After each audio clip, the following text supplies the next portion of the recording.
This is Africa Farming, and today we have a fun activity to do at the farm, which I'm 100% sure, or rather 95% sure, that most of you don't know about it.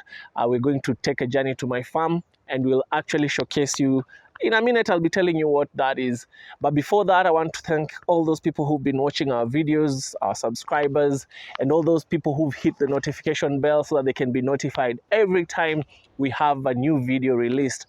Now, did you know that arid and semi-arid areas can be a very nice place to do farming?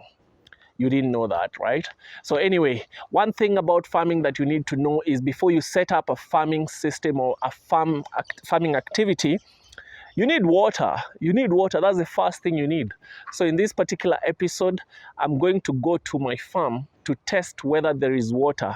I must ensure that I have constant supply of water. And one of the things that I have to do is to ensure that I test whether there is water. But we know the cost of doing that. If you go to any professional service, they'll tell you it's, I'm 100% sure it's not less than 50,000 just to do a test, just to know whether there is water in your farm. But did you know that there is another way that is very, very affordable? So did you know that there is a cheaper way in which you can test a source of water that might cost you at most maybe 100 Kenya shillings or $1 if you're talking about the US system? $1 or 100 Kenya shillings. I'll be telling you that. But in the meantime, do you have 100 bob on you? Now, the first thing you need to do, go to the market, get a coconut. Coconut, yes, coconut. Ile kwa Kiswahili tunaita mnazi. Get a coconut, just one small coconut. As you can see on your screen, we are going to use this coconut to test whether we have water in our farm. So guys, this is what we call Olosuyan town. Olosuyan town is around 9-10 kilometers from Kajiado town, and this is where my farm is. If you've been following our videos, I told you that our farm is located in Olosuyan. Now this is actually the town. You can see it's a small town. Let's take a look around this particular town so that we see what facilities are here that would facilitate farmers to, you know, keep their animals or crops. So guys, where we are right now is what we call the water trough. In this area, this is predominantly Maasai area. They call it Empeut. For those who are Maasais and are watching, kindly comment if I've pronounced it well. It's Empeut. When cows, goats, sheep, and all the livestock, donkeys to say the least, are brought in this area, the person in charge of this whole town will come and open the tap so that water can flow through this empeut or through this watering trough so that the animals can drink water. Now, as you go to this particular section here, now, so this area here provides clean water for the herders to be able to wash their hands, to be able to also drink the water. It's actually clean water that is actually provided. Now, on this other side, this is also another empeut or another watering trough. But now, the problem is now it's not in use currently. Now, I hope you've seen, at least this whole town encourages livestock keeping, especially livestock keeping, based on what we've seen. Now, the next thing is we're going to try what we started with, our concept of coconut water testing, or rather water testing using a coconut. You can see the coconut is on my palm and I'm just walking slowly. Don't do it so fast, just do it slowly, step by step, slowly. And the concept is simple. Where there is water, the coconut will actually stand on its base so that it's perpendicular to the ground or perpendicular to your palm. It will actually form a 90-degree angle with your palm. So where that happens, it means there is a source of water. Oh Lord, so there is water here. So let's try also and see where the borehole itself is and see if, let's just go around the borehole. So let's go and try close, very close to the borehole and see. Guys, as you can see, we are closer to the borehole and it's actually, it's almost toppling, man. It's almost toppling down. This thing is witchcraft. Guys, I would try it at home. Try it at home. For those people who doubt it, like I did before I tried this out, kindly try at home. This thing, 100 bob. $1, man. $1 to do this test. So anyway, this thing, as we can see, has actually proved to me 90% that it works. Let's go and try in another borehole and see if it will work. Let's journey.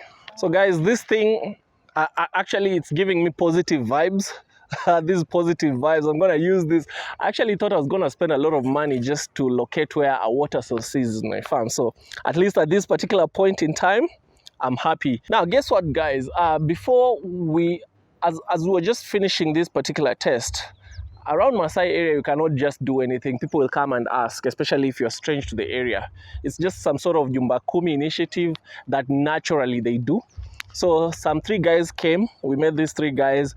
And fortunate enough, the person who's in charge of this public borehole that supplies the whole area was among those 3 people. And he told us that actually we can connect our water at the farm from this borehole. The borehole has a radius of 10 kilometers. And I think from the farm to the borehole is around, at most, maybe 2 kilometers or less. I'm not sure about that, but it cannot go beyond 2 kilometers. And the price is actually very affordable. They're charging, I think, for 6,000 liters of water, they're charging 200 bob or $2. I think that is very affordable. Considering the current supplier of my water, I'm actually being charged 280, or rather $2.8 per cubic meter. That means per 1,000 liters, I'm being charged 280 shillings. And yet here there is a proposal for 200 bob for 6,000 liters. Man, this one I have to connect. There is no other option. I have to. So guys, as you can see, this area has a lot of sheep. We've taken different shots of sheep, and this particular sheep breed is called the Dorper sheep. Dorper sheep is a mix between a Merino and a South African breed. Its origin is in South Africa. Now, based on the characteristics of the Dorper sheep, they're actually well adapted to semi-arid and arid areas. So they actually do very well. If you look at the ratio of meat to bone, is very high, and they're very expensive. This particular sheep breed is very expensive. There's a place, we even have different Dorper breeding areas around this area, and it's a very, very lucrative business. So guys, we are in the second borehole.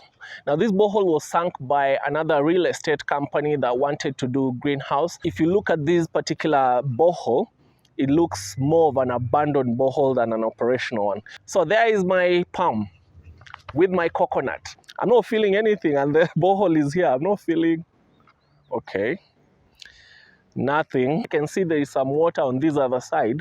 Let's try on this other side. Coconut on my palm.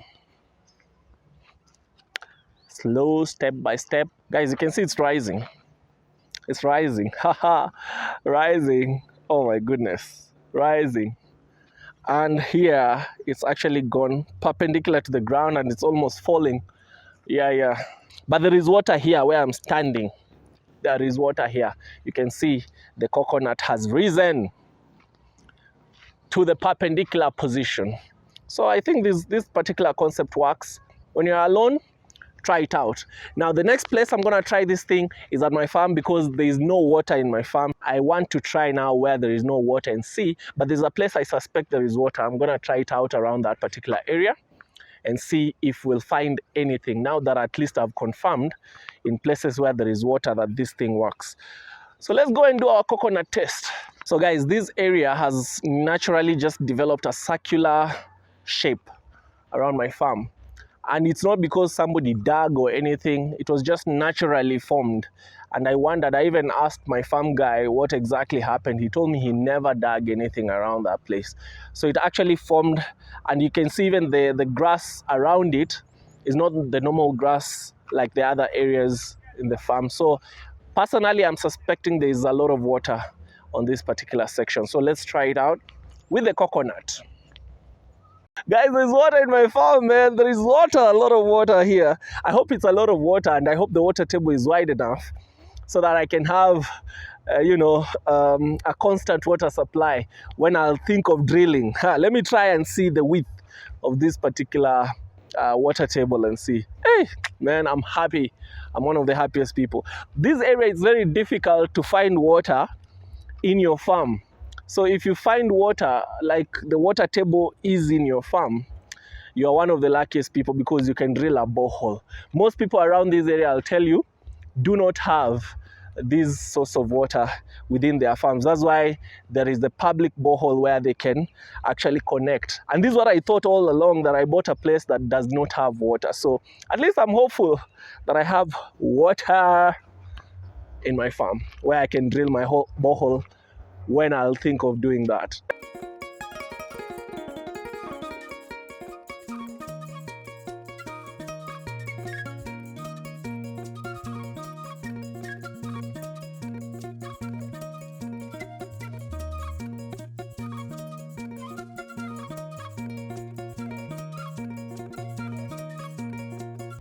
Guys, I'm glad that through this concept, that it's a traditional concept in India.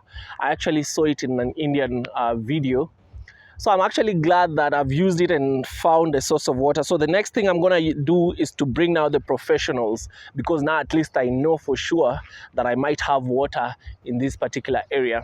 So just to do another confirmation, I'll bring some professionals to try and see if the quantity, now we are talking about the quantity. Yeah, you can have water, but it might not be worth drilling because maybe it might dry out in a few months or years. So I'll bring the professionals to try and test and see if the quantity is worth the drilling. Otherwise, you can see there is a sunset. In the next video, I'll be taking you through, because I saw in one of the comments that people are saying, I'm in a semi-arid area or an arid area. Can you really do serious farming? So in the next episode, I'll be taking you through some of the farms around this Olosuyan area so that you see by yourselves what these people are actually doing. But right now, you can see there is beautiful sunset. And it's my time to go back home because I stay 70 kilometers away from this place and I have to leave right now. But in the meantime, enjoy the sunset. And until next time, changamka na ukulima. Bye-bye.